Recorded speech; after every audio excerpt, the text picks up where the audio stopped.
Guys, good morning and welcome back to my channel guys. Ngayon yung ating maging content sa ating vlog.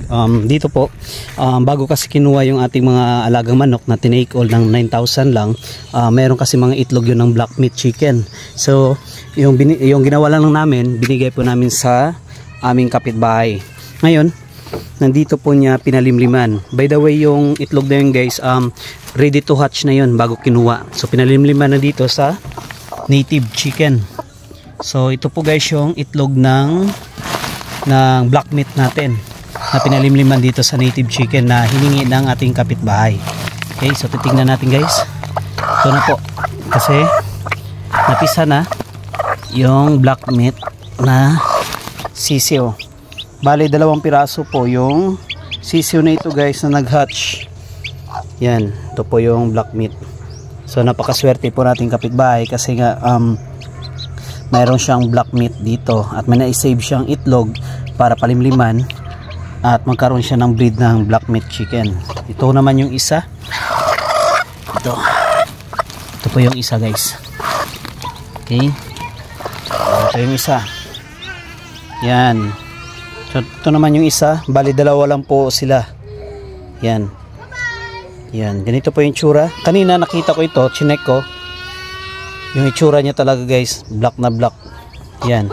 Sa paa, sa kanyang balahibo, at saka sa kanyang balat na check ko kanina, black po. At tinanong ko yung kapitbahay, ito nga pala yung hiningi niya mga itlog sa akin na ready to hatch na pinalimliman nandito sa native chicken. So check natin guys yung iba pa dito. Baka merong mga dito na nag-hatch. So yun, wala pong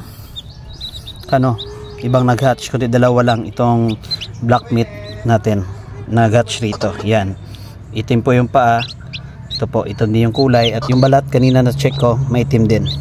Okay, so yun, meron na silang black meat dito. Okay, so yun. Tapos dito guys, sa na-observe ko dito, meron dito ang brown egg. Yan, itlog dito ng heritage. So kinuha nila, binigay lang rin sa kanila, pinalimliman dito sa kanilang native chicken.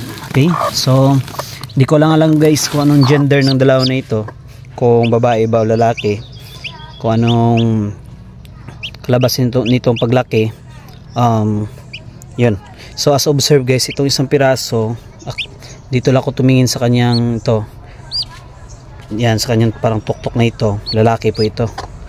Itong isa, babae po yung isa. Yun.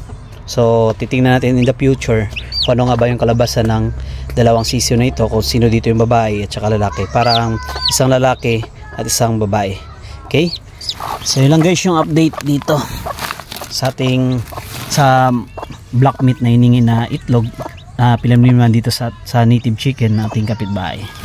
So yun lang guys, at lahat ng manok natin na phase out na. Siguro ito, at least paano meron silang mga souvenir ba souvenir sa ating mga alagang manok na black meat. Okay, so yun lang guys, and thank you guys for watching.